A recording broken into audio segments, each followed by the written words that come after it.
2015, an elite DFS Army Commando unit formed to bring high-level DFS strategy to the masses. Today, hated by DFS sharks and lineup sellers alike, they continue their quest to turn Joe into DFS pros.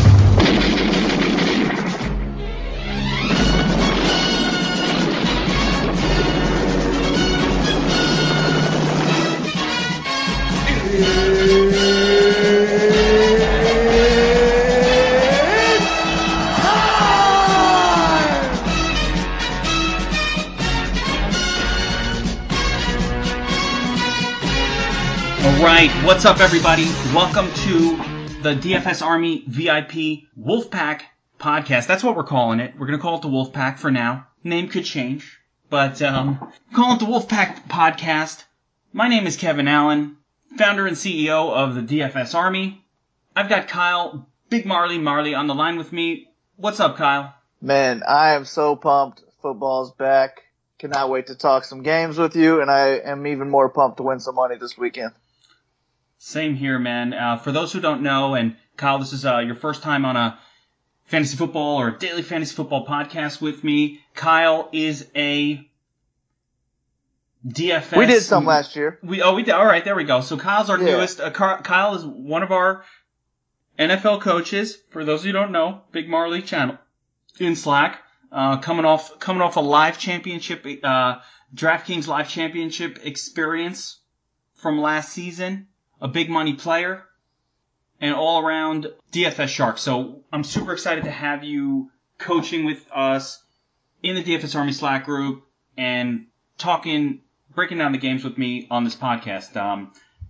Definitely excited to have you. So give me a little bit of your DFS philosophy. What's your approach before we get into breaking down the games? Like, what's the Big Marley approach to daily fantasy sports? How do you attack the various tournaments? Okay, so for me, my only two real sports are NFL and MMA. And those are the only two I play basically for a job as well. So the way I go about it is I mostly go with cash games. And I try to get most of my action there, and I try to build the optimal lineup. Throughout the week, I'll be editing my cash lineup to get what I think is best and will beat at least, 60% of the head-to-head opponents and all the single entries that I have. But that's what I like to do mostly is head-to-heads and all the single entry double-ups, especially the massive ones. And then I'll kind of go, since I'm still under the $1 million entries, I could do the $1 through $3 double-ups that the Condias can't get into. So those are the other cash games I like to approach as well. And then I'm a 20 lineup kind of guy in GPPs. This year we have hand-built lineups. Yeah, I do. I like to hand-build lineups. It's just so I know who I have with who, because I keep a small core. So I usually will always stack with my quarterback. So I'll start every lineup with a stack, and then I plug in my core players around that. And that's just how I build my lineups. 20 is what I usually like to go with, and then I can throw that into multiple tournaments, including, all the 20 entry maxes. So like all the 3 entry maxes, those are some of my favorites as well. But I also love like the domination station. I use it every week, even though I don't pick my lineups from it. I always go to it, see what it spits out. And maybe it gets me thinking differently, like, wait, what am I missing here? Why didn't I have as much of this guy? And then after I do that, I also run it again with my player pool to see what it spits out and see if I do like those lineups better than what I have of my own. Absolutely. I like that you kind of bring that point of view. I use a similar approach, and it's interesting. I hope, DFS Army members, it's funny, whenever I talk about head-to-head contests and how important they are, I get the same, well, I don't like doing them, or I never play head-to-heads. And guys, I hope you notice, like, the best players, they play a lot of head-to-head. Now, that shouldn't scare you off from playing them, although you should probably choose your opponents a little bit more maybe than I do, or maybe Kyle does. But, it's really important to play head-to-head contests because you give yourself a chance to win. I have a chance of winning against you mano a mano. If I'm going up against 100,000, sure, I got a chance, but it's a 1 in 100,000. Dude, that ain't a great chance. Like, that ain't happening. We only got 16 weeks of football. And if I'm waiting for the 1 in 100,000 event, which happens, But if I'm waiting for it, I'm going to wait a long time, and it's going to be very expensive while I wait. So that's not the ideal approach to daily fantasy sports at all. Yeah, and with all those double ups, it's either you're gonna win or you're gonna lose that week.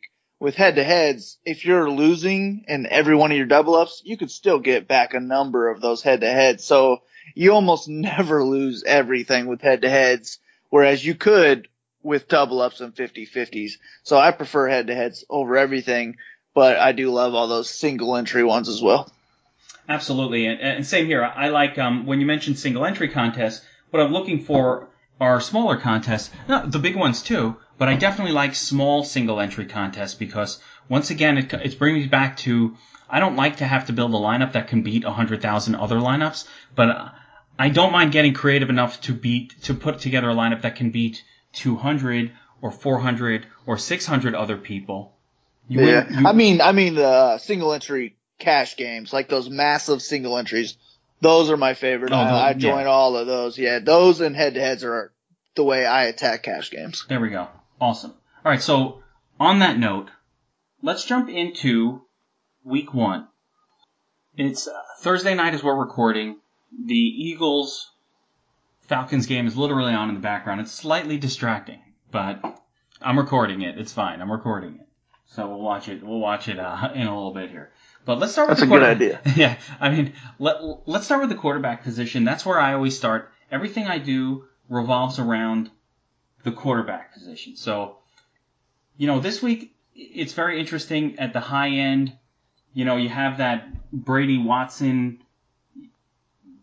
highest projected game of the slate situation going on. We've got Drew Brees at home against a terrible Bucs team. Those two games seem like the chalk to me, and I think they're fairly obvious. Are you going there for your cash lineups, or do you have another idea? So I think I am not going to go there for my cash lineups just because I don't like paying that much for a quarterback in cash. I do like all three of those quarterbacks for cash game plays, but I just don't think I'm going to be going there personally. I would rather save the money and go with Tyrod Taylor because he's going to have that rushing floor. He's also got a lot of weapons to work with.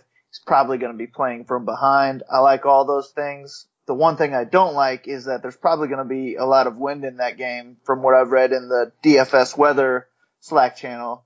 So I don't like that about his passing game, but I think it will add to his floor with the rushing. So I like Tyrod for my cash games, and I've also been looking at Andy Dalton for cash as well.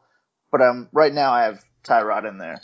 Interesting. It's funny. I'm hearing a lot of people talking about Andy Dalton this week and Andy Dalton in cash, and I don't know. I'm not on board at all. I'm hearing way too much of it. I'm hearing too many people bring up that name, and it's just it's got me like wondering. I looked at Andy Dalton's results last season, and the guy didn't pass 20 fantasy points in a whole season. So. And now he's on the road. Yeah. I get the matchup and everything, but like, is he better than he was last year? I'm very nervous about the Dalton in cash play. Yeah. My thing is I'm actually going to be high on Dalton and GPP. So that's why I'm not going to go there in cash personally, because I'll have enough of my investment in GPP. So I really don't need to go there in quarterback, but I think if you're not as heavy as I am in GPPs, I think he is cash viable. One guy that I put in as potentially a cash play on my sheet this week, and I want to get your thoughts on him, is Case Keenum. And part of it is you look at Case Keenum and you're like, that guy's not that good. So, initially you think, I don't want to play him. But, the Seahawks defense is just decimated in the secondary right now. I think Keenum is a massive improvement over what the Broncos had last year with Trevor Siemian and John Paxton and all these Brock Osweiler types. And I think he's poised for a good home game here. I actually don't mind the idea. Now, I don't think I'm going to play him in cash. I'm sticking with my Drew Brees pick in cash games mainly, and I totally agree with you about paying down at quarterback in a cash game, but this week the value is just so freely available that I'm cool with paying up. I want to get a little bit of that upside. How do you think this week is worth an exception just because of all that value? See, I am going to have a little bit different approach with my cash game, so I can't afford it. And that's the thing. I'm not going to go with a lot of that value that's out there. And we'll get into it. But I'm definitely not hating on a Breeze and cash play at all. If I could afford it, I would love to have it. I just like the floor with Taylor. And, I was going to bring something else up. I forget what it was, but. Let me throw another. No, you said Case Keenum. That's what it was. I do like Case Keenum in GPPs as well. He is on my list. I have a pretty small list. Right now it's looking like I got about 9 quarterbacks on my player pool, and Case Keenum is on it. I was thinking that was super sneaky, so you saying that makes me feel even better about it. Let's talk about super sneaky, because that is fun, and tournament plays, right? So, obviously with the tournament play, we want to try to find some uniqueness. And I'm going to throw out one of my super sneaky tournament plays, and you let me know what you think of that, and also maybe give me a couple of yours. I have a few here, but one of the ones I'm thinking about is Joe Flacco.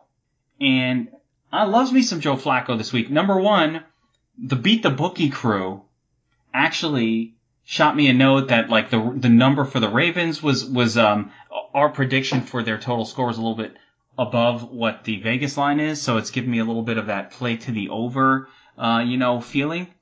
But the other thing is, the Ravens are forecasted to score or projected to score 26 points this week.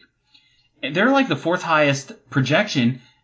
Flacco's coming off a year where his back was all messed up. He looked terrible, but he's healthy now. He's got the sheriff, John Brown, aiming to shoot me down. Fully healthy right now. Going out, catching bombs, and he's 4,900. I mean, what's not to like here? What's not to like, Kyle? For me, what's not to like is just the skills of Flacco in general. I've never been a big Flacco guy. He does play better in a contract year, though. That's true. I mean, I guess I would probably do myself. Yeah. Although the one time I did play Flacco, I won the Edge Listener League, and it was from my Wacko with Flacco stack. So I do have a soft spot in my heart for Flacco, and you're right, that is super sneaky. He will be like under 1% owned, I'm guessing. I just don't think I'm not going to be there myself. If I was making 150 lineups, I definitely would have him, and I think that's one of those plays that could win you $1 million kind of plays. But I'm a 20 lineup kind of guy, so I can't really go there myself. But in that now they got that $1 mini max this year, so. You almost have to play. I'm gonna have to play that, and I'll have some Flacco in there. That's where you bust out the Dom station and knock out 150 lineups and get some sneaky plays in there. Do you realize they have a mini max for every single slate? The 1 p.m., the 4 p.m., nice. the 1 to 4. Every slate, there's so many of them I couldn't even count them. I'm like, holy shit, I'm not going to sleep on Saturday. I'm just going to stay up all night maxing these things out. That's awesome. Or what are some other sneaky quarterback plays or quarterback wide receiver stacks that you're looking at this week? Okay, so the sneakiest on my board is Sam Bradford at 5,200. Yeah, he's on my list. Nice. That's what I like to see. So I like to stack him with DJ or Fitzgerald, because I think he's going to have a whole lot of short passes, like he always does, like his 70% accuracy, all his short passes. And I think this is a great team for him to do that with, especially with DJ coming out of the backfield. And stacking quarterback with running back is contrarian in itself, so having a super contrarian quarterback with a contrarian stack, I like that. It's funny, I'm all over that one, and I'm going to take it a step further and say I'd be open to the full game stack, come back with a Reed or Crowder in that same lineup just to go all in or a little more heavily exposed to that particular game. But I totally agree. Bradford looked amazing last season in that first game with the Vikings. Like, until he busted up his knee, he looked like a stud quarterback. Now, I don't know how many games Bradford will get through before he busts up his knee again this year. But I mean, while it's healthy, you might as well take advantage of the cheap salary. So I agree with that play, definitely. And I think it's not just super sneaky like 150 entry level type, but I think Bradford's relatively safe. A relatively safe play this week. Bradford to Fitzgerald to David Johnson. All three. I like it. Yes, sir. All right, so let's move on to the running back position. And I talked about this a little bit already in Geeks Picks, but, and we have two clear high-priced chalk plays. And I'm looking at DraftKings. FanDuel salaries are even more ridiculous. So I'm actually going to point out, and I did this on my pod, on FanDuel, you have your two chalk guys, Kamara and David Johnson. Everybody wants a piece of these two. But the other running backs are all really like similar in price. When you look at Zeke Elliott, Kareem Hunt, Leonard Fournette, all very similar to Johnson and Kamara. So those three are like GPP pivots for me all the way, especially on FanDuel. I don't even know if I'll have any exposure at all, because I'd rather just pay cheaper on DraftKings, where you can get Gordon and Hunt for like a full 2,000 less than David Johnson, whereas on the other one it's almost the same price. So what are you looking at the top of the list? Are you on Johnson and Kamara? Do you have the balls to fade those guys in tournaments? Like what's the approach? So this is why I can't go with Breeze in cash. You want to double up on these two, don't you? I'm spending up on running back everywhere. My favorite running backs are going to be the chalk. Probably all the best plays are going to be the ones that I'm going to be on. So I'm going to pass up on all that 30, 40% Rex Burkhead in tournaments, and I'm going to go with these higher price guys like a Kamara and David Johnson who could get 10 targets as well as 20 carries. Maybe not Kamara, but David Johnson is my favorite play of the week. I love David Johnson in every format. He's going to run that whole team. I think he could be the best running back in the league. Love everything about David Johnson. And then Kamara without Ingram, he's going to be super chalky, but I'm going to be eating that chalk. I want to be above the 30 to 40% that he's going to be at as well. So I'm eating chalk at running back. I love all the high price guys, and David Johnson and Kamara are my top two. All right, so let's move down the list a little bit. In the mid range, right? So got Zeke, Fournette, Hunt.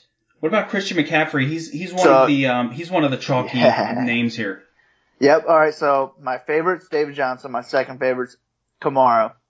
Right after that is in this mid range. I'm gonna go Gordon and then McCaffrey in that order. So that's my top four: David Johnson, Kamara, Gordon, McCaffrey. Those are my big four. I'm gonna be very heavy on all of them above the field, and that's where my main investment will be this week. There we go. And, I'm going to throw a little bit in. So, I want to bring a little FanDuel perspective to this discussion. Now, on FanDuel, and you mentioned the Burkhead chalk, and I totally get it. The big bomb waiting for the Burkhead chalk is probably how are they going to use Jeremy Hill? Is Jeremy Hill, because no one's thinking about Jeremy Hill. He wasn't with the team last year. But if Jeremy Hill comes in and takes the LeGarrette Blount role and the clock killing, then if they're playing him that way, then it's really going to limit, the chalkiness of Burkhead, especially on FanDuel at his salary, is because the thought was it's just him and James White out there. Whenever it's just those two guys, whenever the Patriots just have two guys, they go nuts. If they're not spreading it around the way they normally do, they go nuts. So I think that's a big deal. But James Conner, I keep calling him John Connor because I think it's freaking Terminator. James Conner at 5,000 on DraftKings in the flex. on FanDuel in flex, one of the cheapest guys. Can you pass that up? Even your distaste for the punt plays this week, I think he's a free score. I think you cannot pass up this guy for that salary on FanDuel, and I like him on DraftKings at 4,500 as well. So on FanDuel, I haven't done a whole lot of work yet. I've only put in, I think, maybe 3 lineups. So I don't have as good of a judgment on that. I've been concentrating on DraftKings. But I think he's going to be super chalky if Bell doesn't play. And since I like those higher price guys, I just want to avoid that low price chalk of those guys who are not consistent. And I want a consistent running back. I think they are always going to touch the ball about 20 times, and that's what I want. I want that opportunity. And James Conner, sure, he might have that lead role, but they're going to trust Juju and AB more in my mind. And I also think that game's going to be pretty low scoring.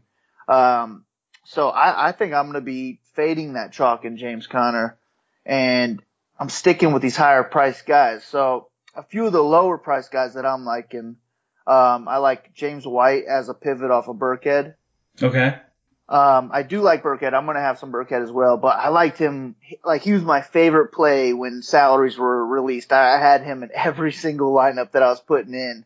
And then I just ended up deleting all those lineups. I withdrew everything, started from scratch, and now I don't like him anywhere near as much as I did. So I will have a little bit of him, but I'll be way under the field, and I might have just about the same amount of White as well.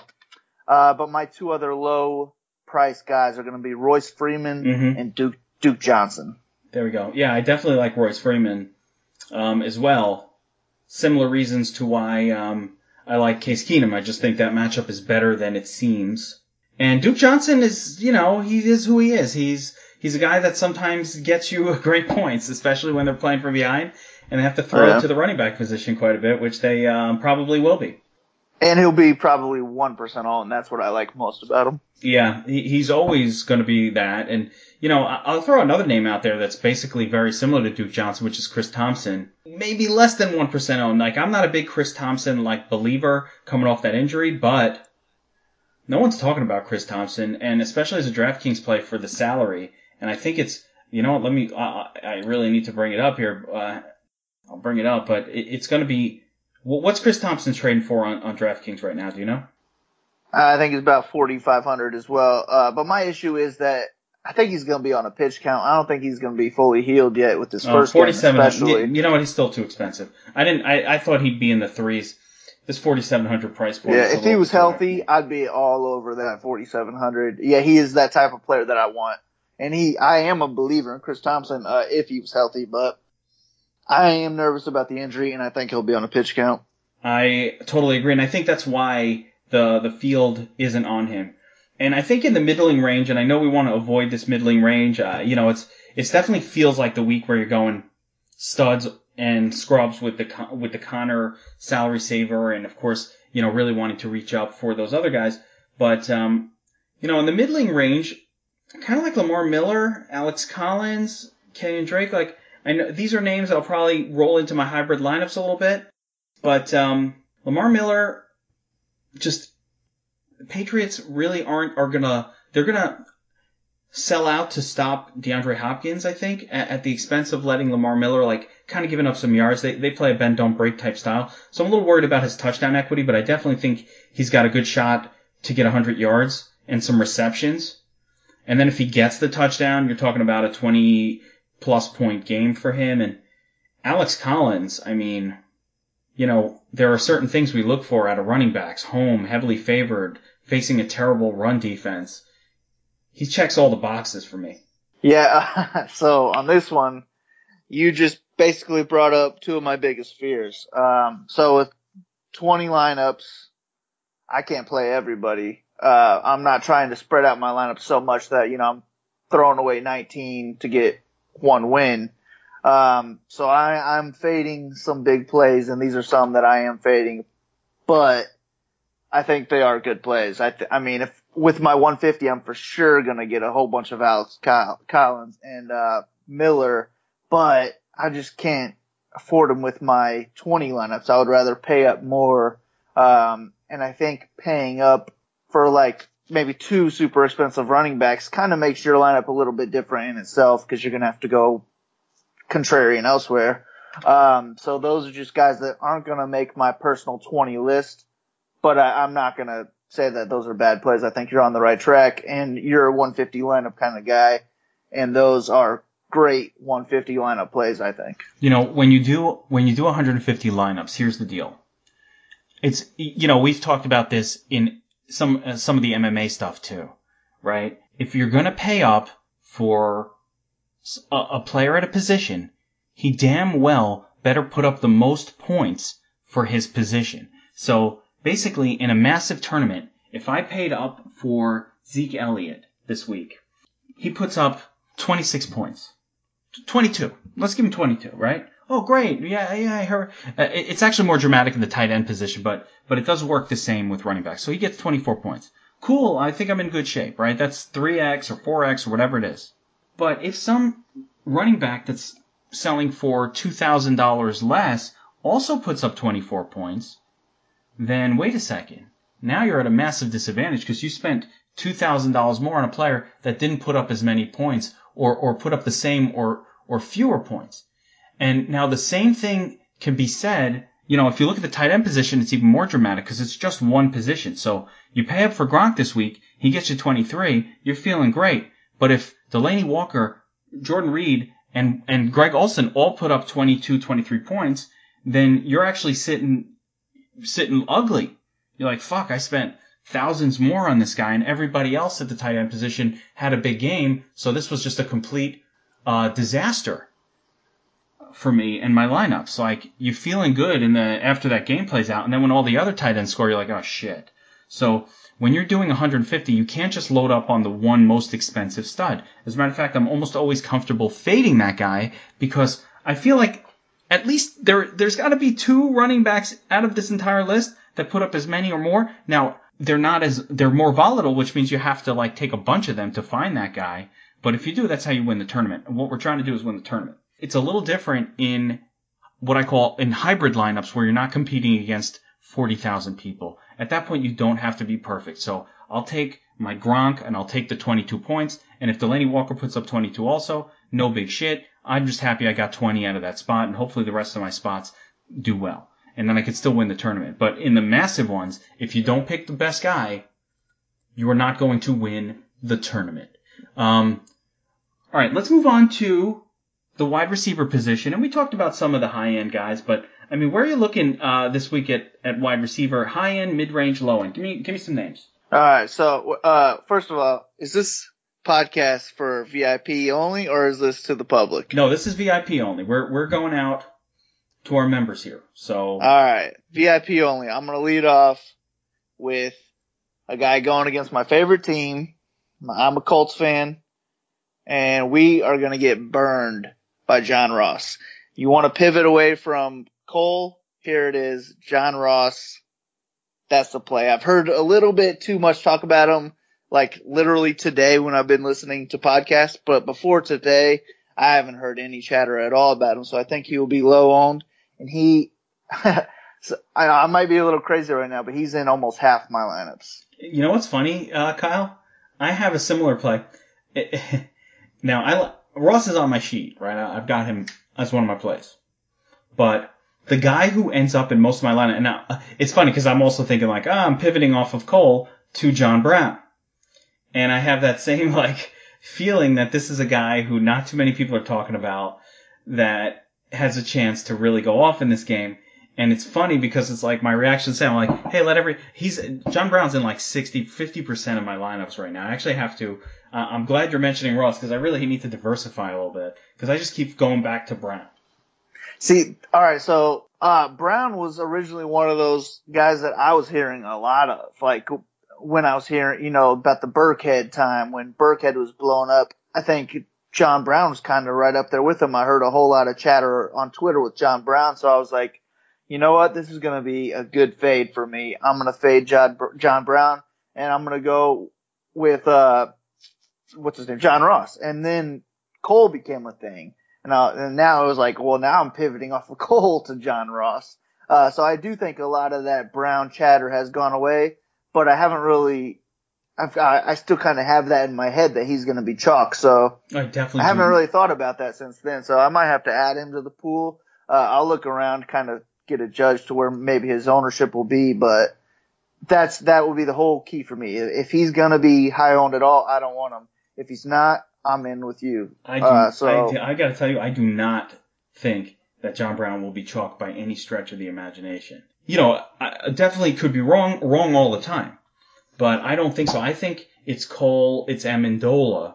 Those, especially on DraftKings, those are the names that you're going to see people heavily exposed to for whatever reason. And I don't think Ross will be chalk. I don't think Brown will be chalk at all. I don't think they'll be high owned.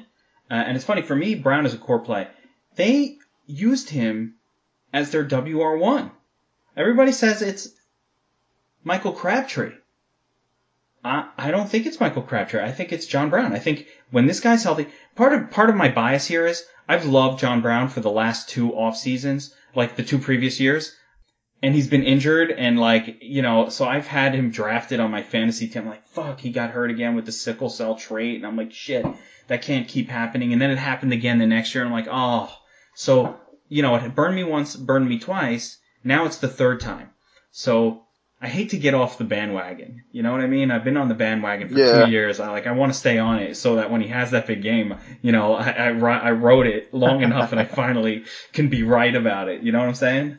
Yeah, and I mean, maybe that's my problem too, because I have been a John Brown fan as well, and I've been burned from it. So maybe I'm like, well, this is going to be an easy fade because he's burned me before. But now that you're talking about it, I don't know. I'm probably going to end up keeping pretty much what I have unless like news changes.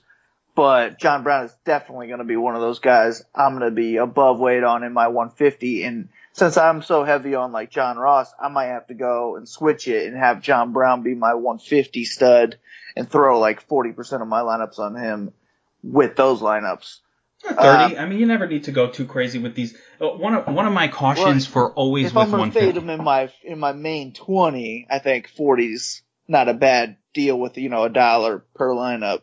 So I go a little heavier, Absolutely. Yeah, and that's definitely not a bad play at all. One of the things I always talk about, you talk about your 20 or your cash approach and everything is, and what I always like to do and what I think the correct approach to mass multi-entry is, after you set up that core, you do your 20, you do your cash lineups.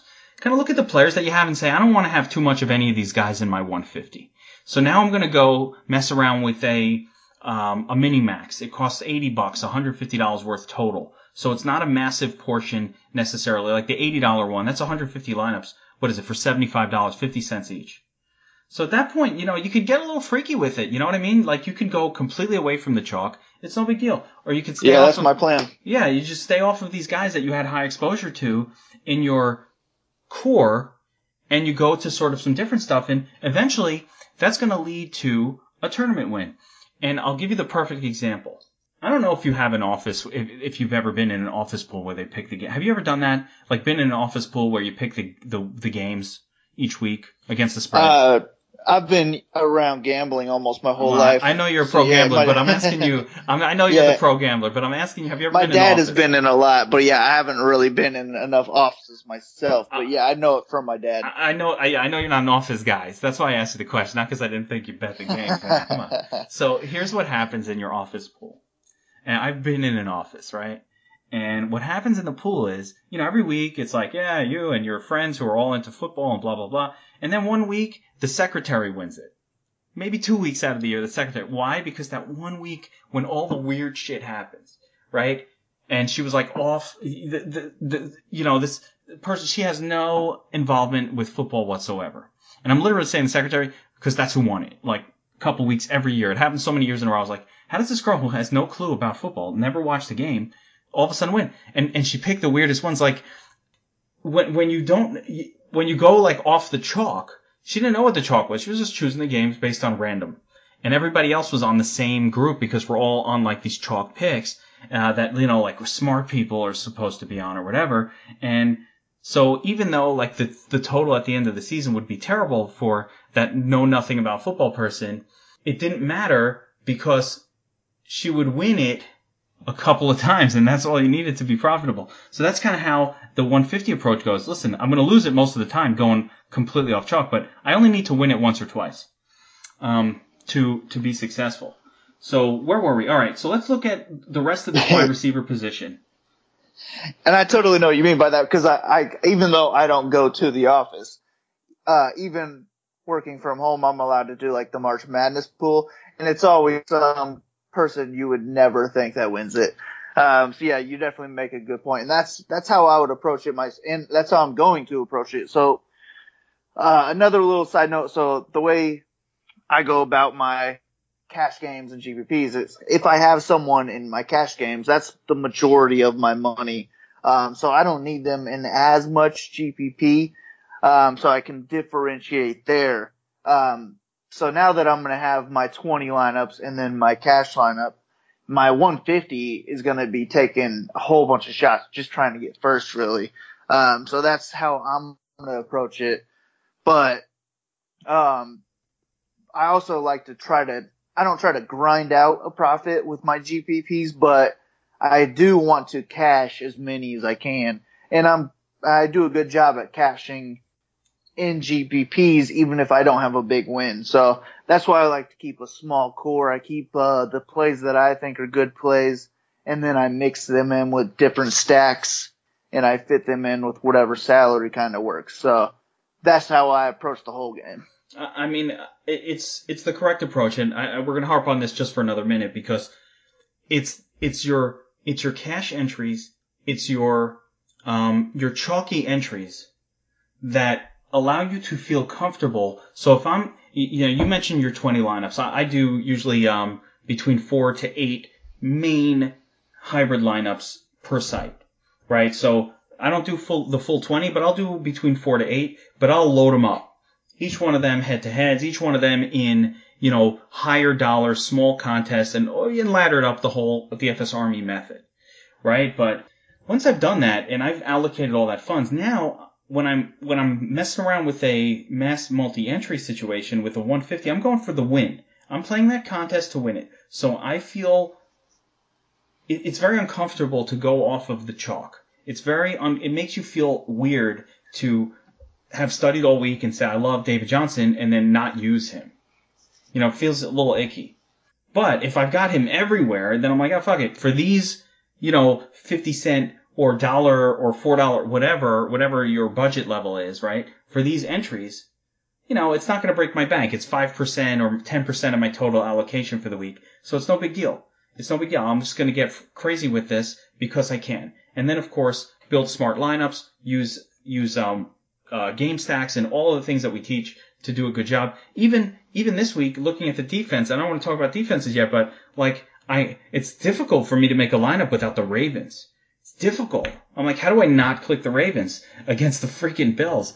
But you want to have a little. What if the Saints are the high score? What if we'll have the some Broncos score there. I have a whole different approach with defenses, but we'll get to that. Yeah, let's get to that. All right, so let's get to the middle range of the wide receiver position. I'm going to name a few guys that I have bolded as my favorites in the middling range.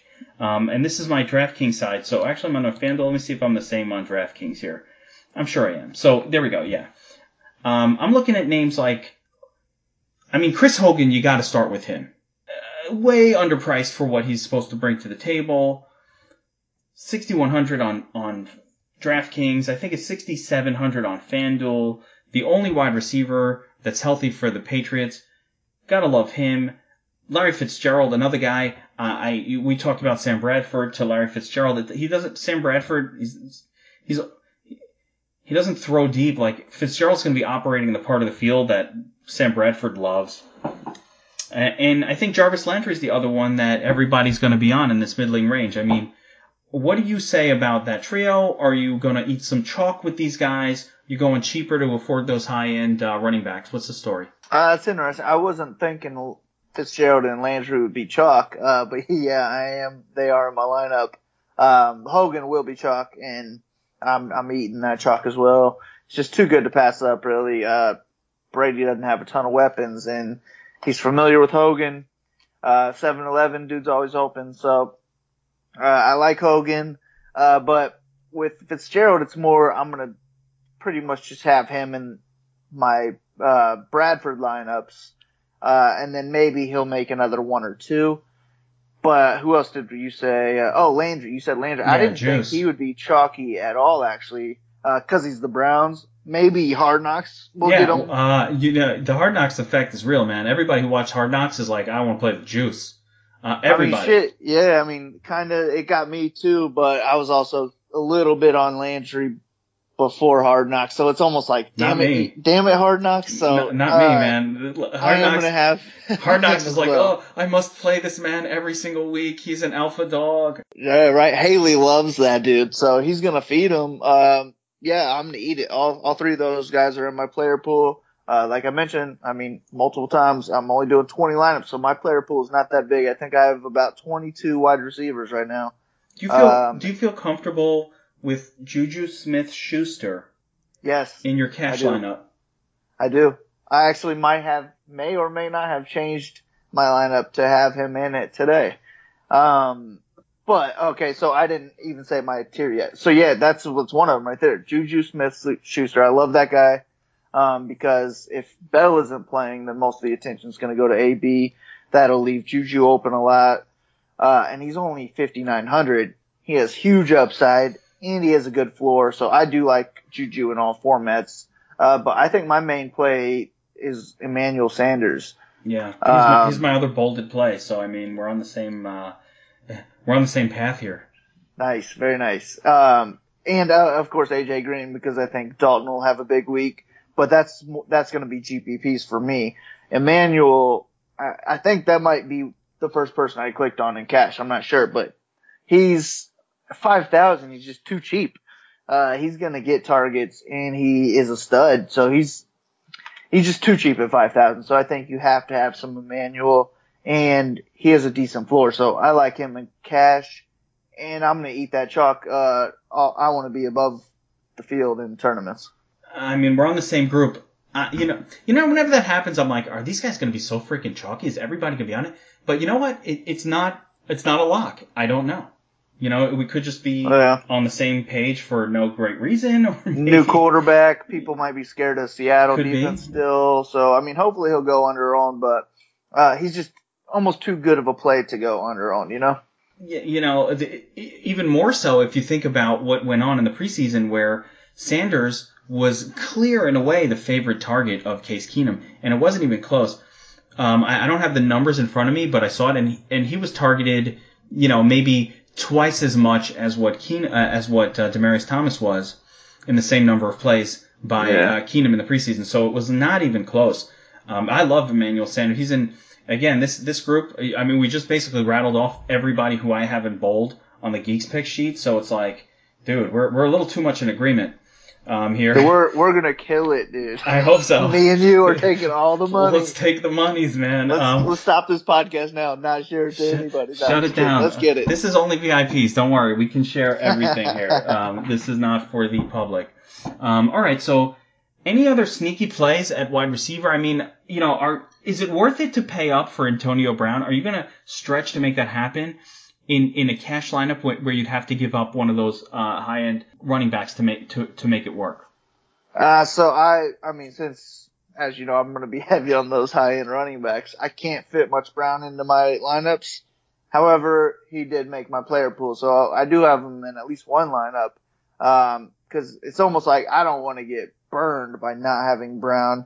Maybe that one lineup can be a big win for me. But I just don't want to completely fade him. He's too good to completely fade. I think he is going to be somewhat chalky, so I will be underweight, but he did make my player pool. But if I'm making 1 to 5 lineups, I would fade Brown.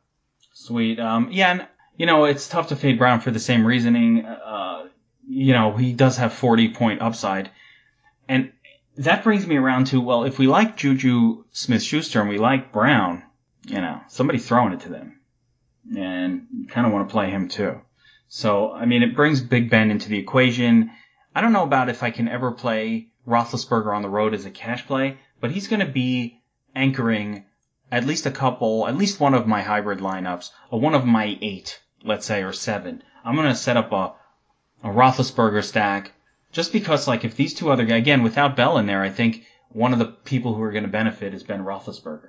Any other studs you're willing to pay up for? DeAndre Hopkins, do you think it's risky in the sense that the Patriots generally sell out to stop the opposing team's top weapon? Yeah, I do think it's risky. And that's it. This is along the lines with Brown.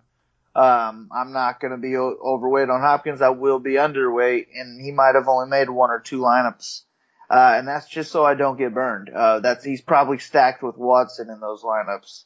But other than that, I would rather pay down a wide receiver in general and not get these high-end guys who are going to be fairly chalky. I mean, Hopkins will probably be about 20% owned, so I'm going to have nowhere, near that, especially if I do 150 lineups. I think this is a decent spot to fade.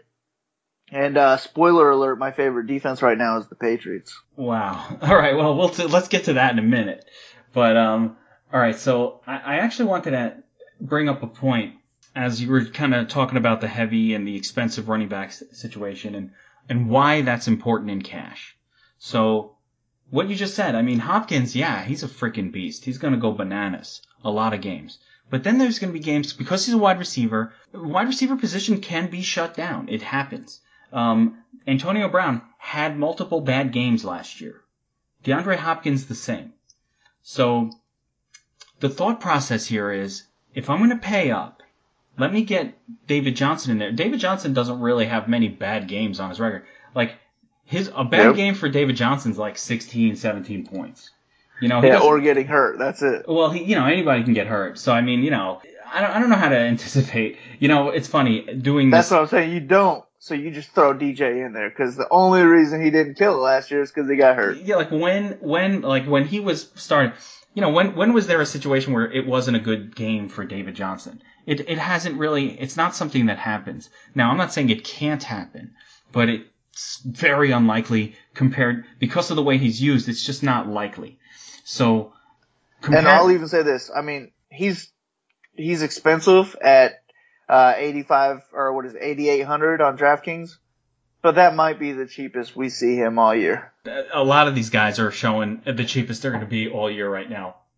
There's no doubt about that. So there's no doubt about that. So like for me, yeah, if I'm going to pay up at one spot, let me pay up for the guy who's locking in, because if you pay up for Antonio Brown and he gives you one of the duds, and I'm going to point out last year, week 15 at New England, 4.4 points for Antonio Brown, right? Why? Because New England sells out to stop the opposing top player, right? So he got 4.4 points. He ruined you. Now, he mixed that in with a whole bunch of 27s and 40s. So, I mean, I can forgive him. But, I mean, there was another couple of games at the Colts, at Detroit, against Cincinnati where he got you 7, 12, 15 points. Now, it's quite possible that those games Ben Roethlisberger was injured.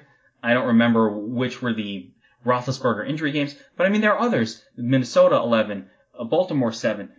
It's if you look at his returns, his high games are higher than what like a David Johnson will get you. His great games are 40s, high 30s. No running back really does that. But his unless it's Gurley.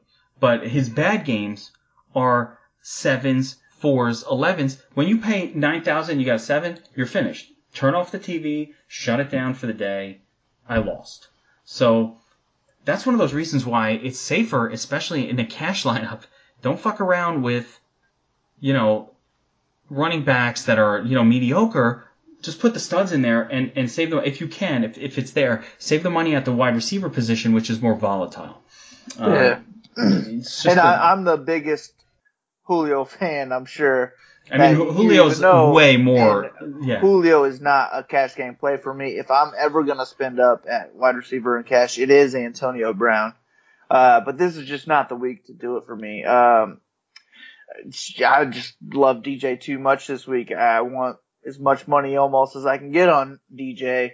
And he is guaranteed touches. Antonio Brown is not guaranteed touches. Not only does Roethlisberger have to throw it to him, but he has to catch it as well.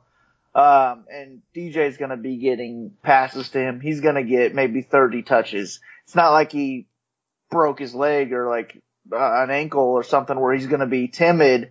He messed his wrist up, so he's going to be completely fine and ready to go.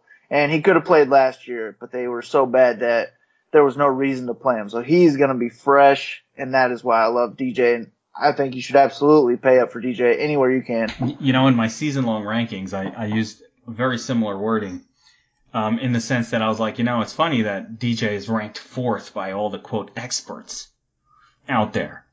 Like, that's funny to me. And I said, because it just lets you know that they're all a bunch of, and I'm going to quote my partner in crime season-long says here, they're a bunch of nutless monkeys ranking him 4th. Because David Johnson was the consensus number 1. It wasn't even close last year. And what happened? He hurt his wrist. He could have come back 10 weeks later. He's not coming off an ACL tear. He hurt his hand. Mm-hmm. Big deal. It wasn't, like he was fine. He is 100% and off of coming in. He wasn't rehabbing all off season trying to get his legs back. No, this guy was fine. He's a year removed from playing. So basically he's got fresh legs, no real injury. Why would you drop him to fourth? Could be the best running back in football too. Absolutely. The only reason I put Gurley above him in my rankings was because they have a better team. But for me, it's Gurley, DJ Bell. Absolutely. Same deal. I had Gurley first just because, you can't deny the Rams, the great defense, everything about that team. They're going to be favored every week. But DJ a close second, not as good of a team, but I still think not a bad team. I don't think Arizona's going to be that bad this year. Let me throw something in here because we're about to move on to the tight end position, but I want to ask you something. Have you checked out the of course the free roll that we're putting out there for fantasy draft, but also the Survivor game that we put out there for fantasy draft? And have you played on fantasy draft? Do you know that site? I have not played on there yet. I have the link in my write-up, and I am planning on clicking it before Sunday, but I have not got to it yet. I'm just so busy with all the work I'm doing with NFL and MMA that I haven't had time to learn a new site, and I know that I'm going to be behind on learning that new site, so I'm just not willing to invest much in it yet. No. But I love that we have some free rolls going because I can't lose doing that. Yeah, listen, you always got to enter a free roll when you see one. But what I wanted to mention, what you'd like, I think, about that site is the way they work. It's basically DraftKings, but instead of 3 wide receiver, 2 running back, 1 flex, it's 2 wide receiver, 2 running back, 2 flex, and a tight end. So it gives you an extra flex play. You can really load up on running backs. I like that. Yeah, and you could totally afford Kamara, David Johnson, Christian McCaffrey. I get all 4 of my dudes in there. I'm signing up tonight. I'm doing this free roll, and I'm going to win it. You got to do it. So, I was just thinking of it, all of the guys that you're so I have them all in my lineup. They're all in there. Oh, together. Man. So we're in a tie. So, cool. No, it depends who you go with the quarterback.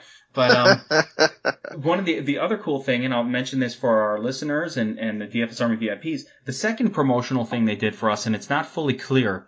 It's hard to describe it, but it's a Survivor contest, right? And I love Survivor contests because basically it's a 5-week long contest. Your entry kind of keeps it going for 5 weeks, kind of like what our MMA championship was a couple times back, where it cuts off half the field each week, and in this case it cuts down 70%, down 30% each week. But one of the cool things is because Fantasy Draft was really on me and asking me nonstop to do the Domination Station Fantasy Draft, I was like, guys, do something for me. Do something for my people. It's cost money and it's something we have to do to maintain. So I was like, I need you to give me these contests with added value. So in the Survivor contest every week, on top of just moving on, the first place finisher gets a $250 qualifier ticket, like a ticket worth $250 to enter their live championship qualifier. So it's a really cool bonus if you finish in first place on any one of the weeks of the 6-week Survivor to get a bonus $250 ticket to enter this $1 million live championship thing that they're running out there. So it's and it's all overlay free money. It's not something that they charge for. It's just extra shit they threw in that contest. So check out the Survivor as well as the free roll. Get in on that. All right. So, and again, load up on running backs. All 2 flex, 2 running back. You can get them all in there. I'm in. You sold me. Yeah. All right. So let's move on to the tight end position because there's a lot of chalk and this is tricky this week. A tight end is always tricky. It's always tricky for me. And I have 3 players bolded in my Geeks pick sheet. And I'm going to tell you the names because at this point we're overlapping a lot. So let's go first. I've got Jordan Reed as my sort of mainstay. 4,000 on DraftKings, fully healthy. Guy is Gronk-like with his upside when he's healthy. Then I've got Greg Olsen and Gronk as my other 2, moving up the price scale, tight ends. So who are you on this week at the tight end position? So this is apparently going to be our first argument. I mean, maybe not even an argument. Gronk is high on my list. But the other 2 didn't make it.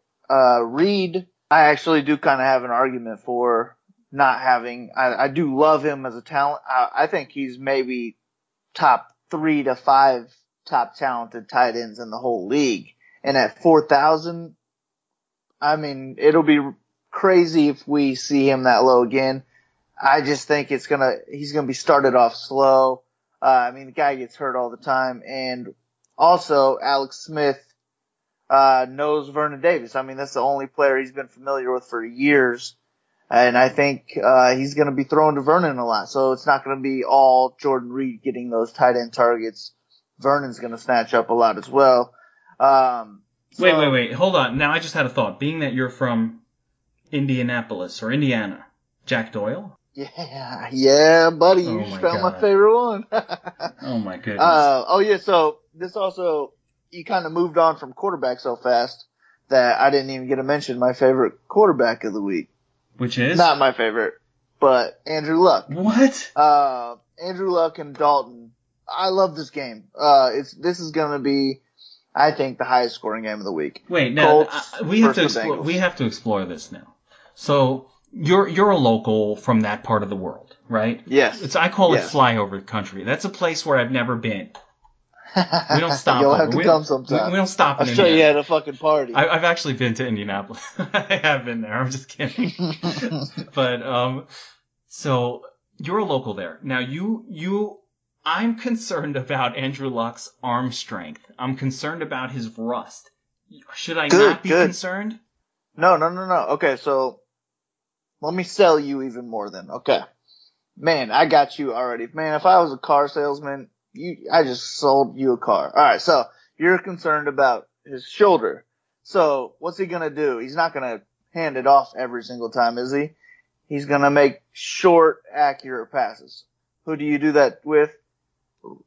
Tight ends and running backs. However, they have no real pass-catching running back. We have shitty running backs, yeah. So Doyle and Ebron, I like them both.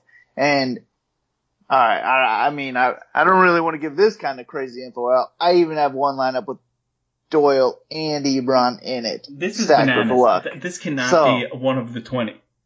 That can only be in the Millie Maker. No. I'm pretty sure maybe it's an early slate. I'm not sure. It's probably an early slate. All right, I hope something's going on there. However, I mean, I'm agreeing with you. I'm not sold on his shoulder either, but I like T.Y. Hilton as well. I'm going to have T.Y. in a lot of lineups because I think most people are not sold on his shoulder, and that's the deal. So I want to be in before the crowd is in.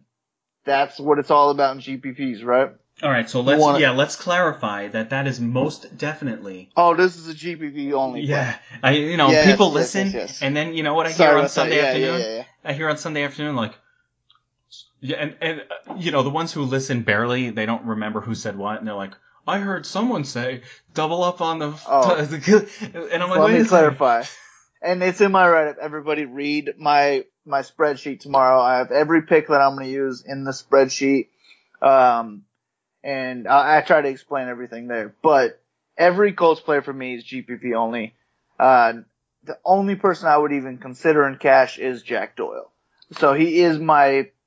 He's your favorite. Now, would you say Doyle is your most owned tight end? Now, give me an argument for why Doyle is safe in cash when Ebron is there to vulture all the receptions. I'm pretty sure... so the last touchdown that Andrew Luck had, that was to his boy, Doyle. And that's where he likes to look a lot. So I just think him being the main tight end is going to be great for Luck and an unsure shoulder. Same with Ebron, because they're both going to be out there a lot. It's going to be 2 tight end sets. And we don't know if Luck can throw that long. So it's going to be a lot of short shit. And that's these guys that we want. Doyle and an even more athletic Ebron. So my most popular picks is actually Doyle and then the other side of the field, Tyler Eifert. Love me some Tyler Eifert this week. Interesting. Eifert, who, again, not necessarily going to be a guy they play on every down. It looks like what they're going to do with Eifert is kind of... Now, I loved Eifert when he wasn't hurt all the time. But, I mean, that was a long time ago, right? So right now what happens, the way they're going to play him is basically they're going to bring him in situations where, they're not going to have him blocking or in there a lot. He'll probably get like a 30% target share, but it'll probably be an important situation. So I don't think he's going to get you a whole lot of between the 20s kind of production. But, so he's you're Jordan Reed. He is my Jordan Reed. He is the guy you don't want out there too much. Probably be on a pitch count, but big upside. See, I like the way where you're going in terms of the cheapness of them. But yeah, for me, I'm going to, I'm still going to recommend Jordan Reed because looking at Arizona, somebody actually was, well, they have a very good defense, DVOA against the tight end position, which they did last season. It was not, number 1, but they were like number 12 or 11. But they lost to Honey Badger, man. That was the guy who stopped tight ends for them. So I like the fact that Arizona lost their primary, player that defends against the tight end position, because to me it's like maybe there's a little hole there. So I'm also a Reed believer. I love this guy when he's healthy. I think he's just as good, upside wise as, Gronk or Kelsey or any of those guys. I'm going to throw out a couple more names. And I'm down with Jack Doyle. I'm just nervous about the target share with Ebron, but if you're a local over there and you're kind of thinking Doyle will be the guy. Both get, I think Ebron gets maybe 5 to 7 targets and Doyle is going to get like 7 to 10. I think they both get work. You give me those kind of numbers. I'll take that all day. I just think it's going to be a high scoring game. I like it. And it's not like, the Bengals were particularly bad against tight ends last year, so that is definitely a thing. All right, I'm going to throw out one more name here. Delanie Walker, taking on a Miami defense that gave up the most points to the tight end position of any team in the league last year. What do you think about Walker and his old, creaky bones? Can he make it through a game? Have you heard about his toe lately? Is he okay? He's all right. He's going to play. His toe's okay, but he's always hurt. That's the thing, though. A toe injury is big time for anybody who's got to move a lot. So I'm just worried. I just want to say, him in that reason. Other than that, I love him. Okay, so supposedly his toe is fine. He's not on the injury report. He's not on the report. He's gonna be in there, but I am worried about what all he can do. I don't know if you've ever had a big toe injury before, but that's almost all your movement. You can't really do a whole lot if your toe's fucked up. Your big toe anyways, and that's, from what I hear, that's what it is. And that's just a big deal, especially if he's 4,900, when I do like Doyle and Eifert almost not quite as much as I like Delanie. If they were all the same price, I would go Delanie. But points per dollar, I would just rather have Doyle or Eifert. And obviously I've kind of hinted to how most of my lineups are going. I'm going heavy in other places. So, that's the main reason I like my guys more. But the only thing I'm worried about with Delanie is that toe. He otherwise would be my favorite tight end on the week. There we go. So and there's acknowledgement. The Dolphins have a specific, inability to cover the tight end position, and my biggest concern with Doyle is just his age but for one game, I don't think you can take too much of that injury risk into account. I think you just got to roll with it, and if he gets injured mid-game, you go, shit happens. That's going to happen a lot of times this year. Everybody listening, DFS Army members, listen, be aware. This shit just is going to happen. You're going to have a player get hurt in the first quarter. A few times this year. A lot of times. As a matter of fact, it's going to frequently be your highest owned guy, because that's how karma treats us. Karma is a bitch. Is a little fickle bitch. And, as soon as you decide to go all in on Gronk because, hey, fuck it, I'm paying up this week, he's going to break his arm on the second play of the game. That's just what happens in football. Nothing we can do about it. Just gotta accept that is the game that we're involved with. Some other names, there really aren't that many. That's basically the group. I'm not touching Njoku, and even at 3,400 against the Pittsburgh defense, that's really, really good against that position.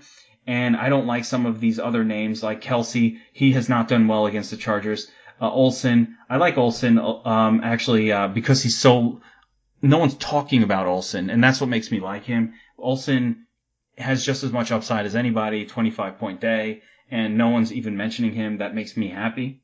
But Jack Doyle, that's the Marley special. I like it.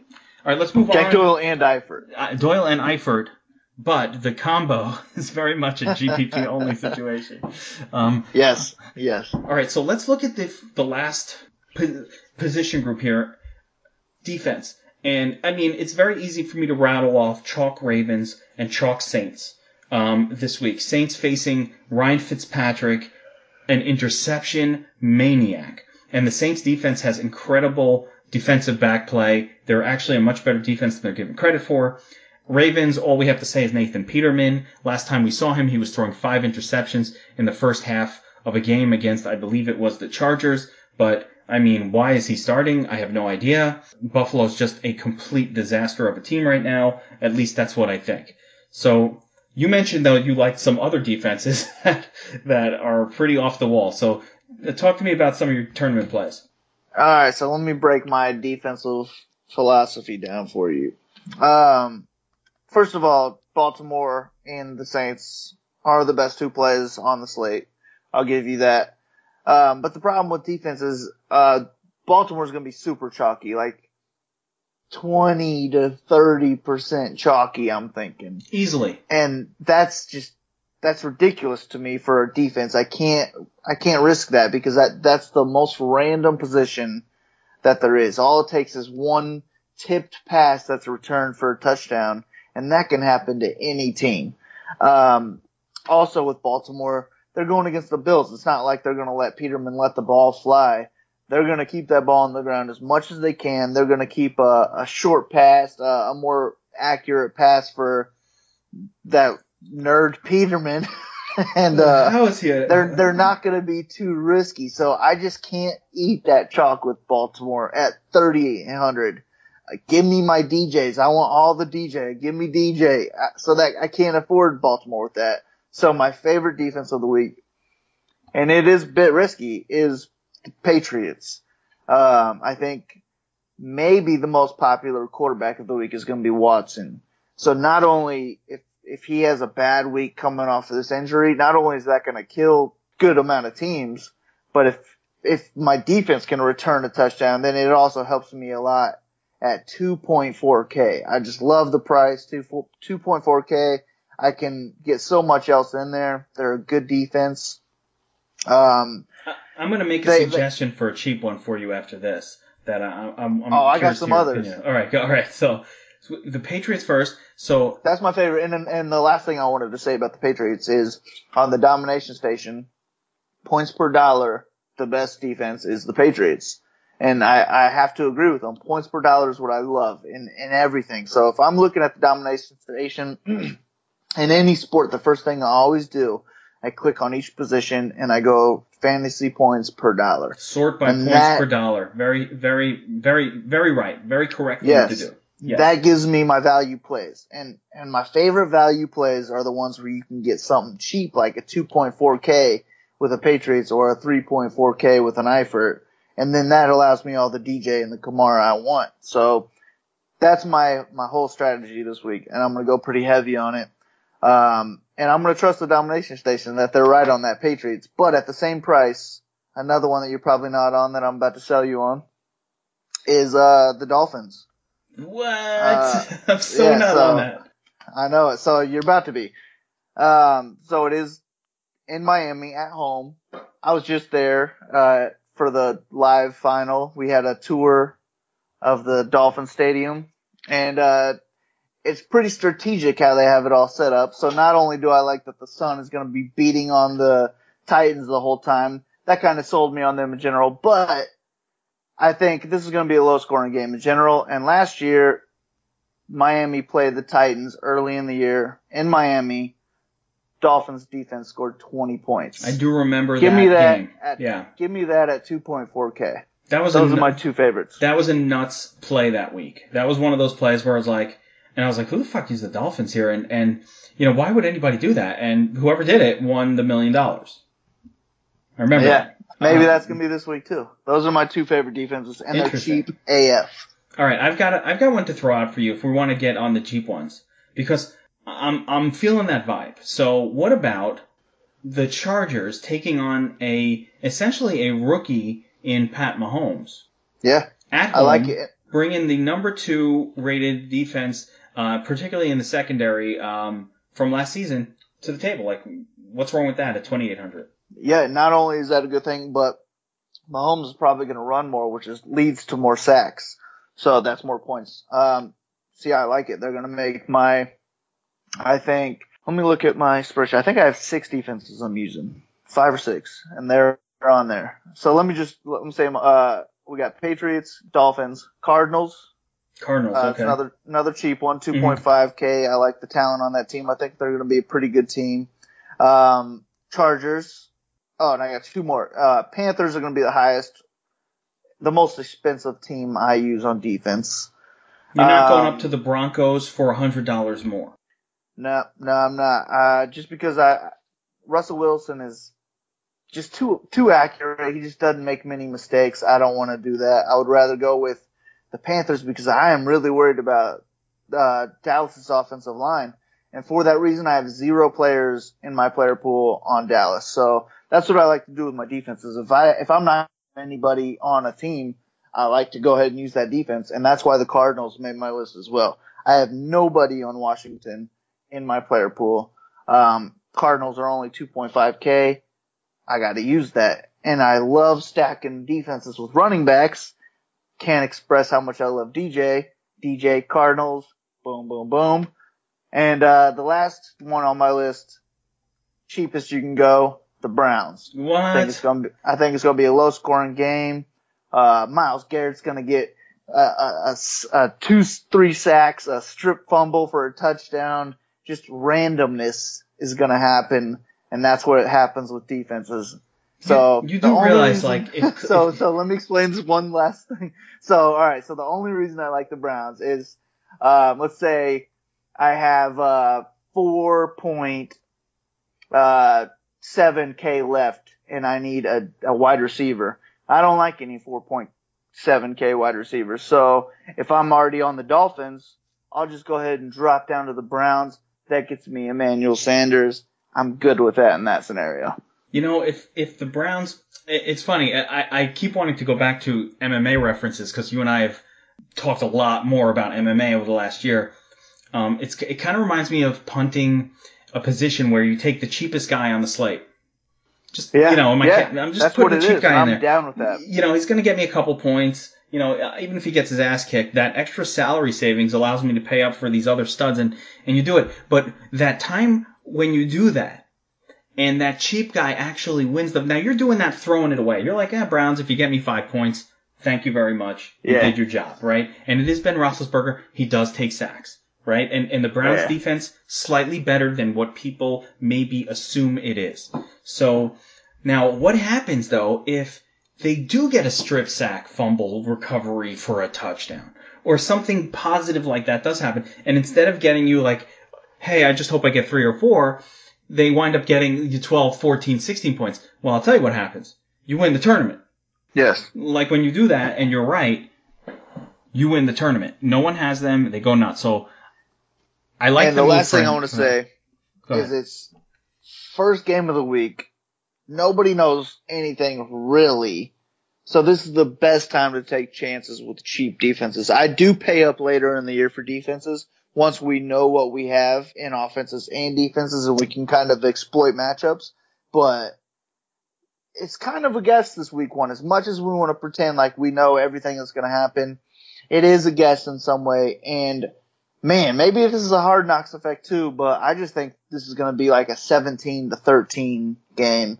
And if the Steelers only score 17 points, there's no way the Browns are not going to pay off their 2K salary. So, not only do I like them only if that's the only thing I can fit, but if you want to just start your lineup there to see what you can fit, I don't mind that. And then if you have money left over, you can move up. That's kind of another way I like to do my hand building lineups.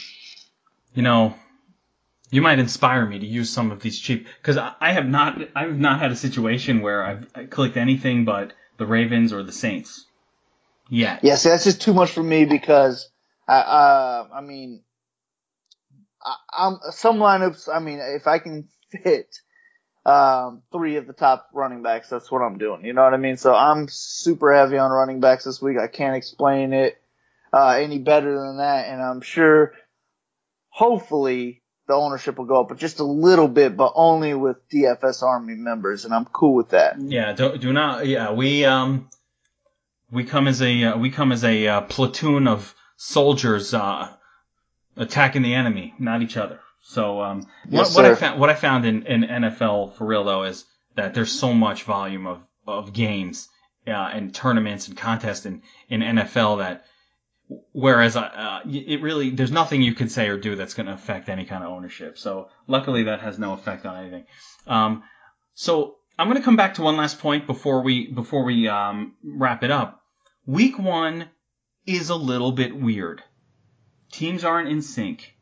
They're not playing in mid-season form. Some teams are going to come out flat and like surprise us. Even as we speak right now, and I don't know if this is surprising, but like the Eagles and Falcons have been just really, really flat in this game and, not doing a whole lot of scoring. So, offensively, a lot of offenses are going to be flat. So what in your approach this week are you doing to sort of account for that, reality?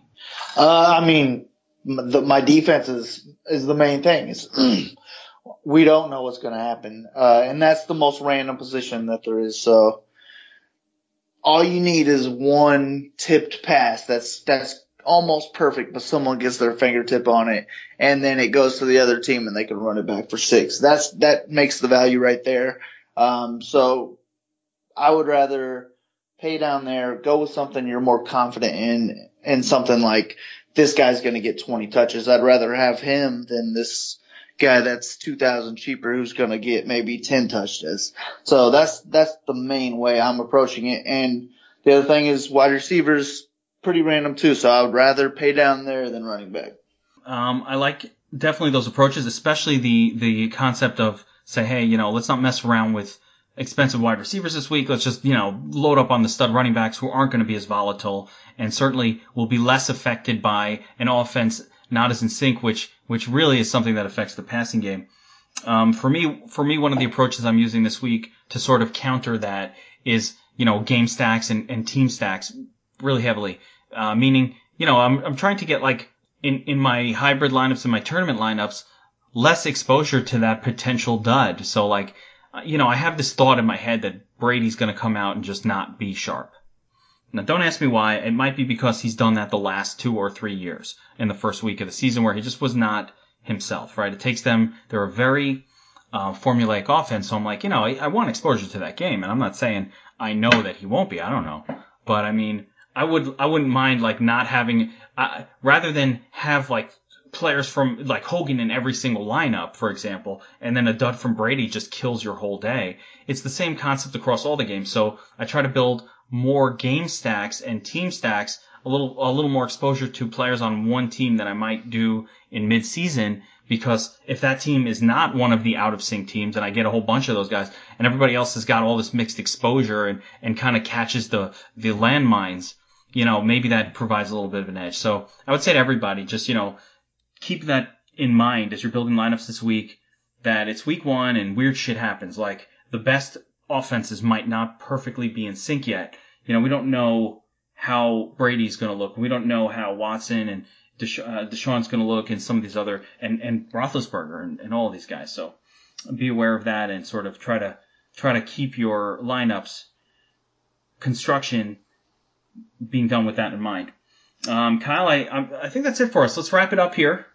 Everybody's going to look for your Kyle's, your player picks and your sheet, drop I'm gonna call it, Marley's Pool, so come swim with me. The Marley's Pool. Everybody's going to get in the Marley Pool and go swimming. I'm looking forward to taking a look at that. You'll be in your channel this week answering questions as usual. I got a little MMA action going. There'll be an MMA podcast tomorrow night, with Kyle. I'll be listening. I will not be on the MMA podcast. It's really sad. That is sad. I'm gonna miss you. I did post my 15,000 plus word MMA write up today. It gives you I will everything you can ask for. It breaks down every fight. I think the DFS Army members will appreciate it. And if they're only NFL players, hopefully they will reach over to MMA and start making some money there because we can help them. Hell yeah. I mean, listen, when you've got one of the best ranked players in the world writing up 15,000 word breakdowns, you should give it a read. I will certainly be reading it. I will definitely play MMA this week, although I will not participate in the analysis. I'm trying to give you a little chance to catch up to me in the rankings, man. You know, I need to start doing the 150s, but I'll get there. I need to give you a shot, man. I need to give you a shot. You're sitting there a couple spots back, and I like to give you guys. I like to give you like a 4-month. Hey, have at it. Try to catch me if you can, and I'll be back in January to continue to try to take that down. However, I'm just giving you all my plays, and I want you to win as well. So that does help. And let's that's just both stay up there and let's both keep climbing. I'm just messing, man. Of course, that is definitely the way. Thank you for coming on the pod. We'll be back next week. Maybe next week we'll have Craig the Cash Keg on with us. That's right, the WolfPack. The WolfPack will be complete. Super excited about that, and I'm excited for this great season coming up. So good luck this week to you, Kyle. Good luck to DFS Army VIPs who are listening to this, and let's kick ass and take some names, man. It's going to be a great season. Let's get it. Hell yeah.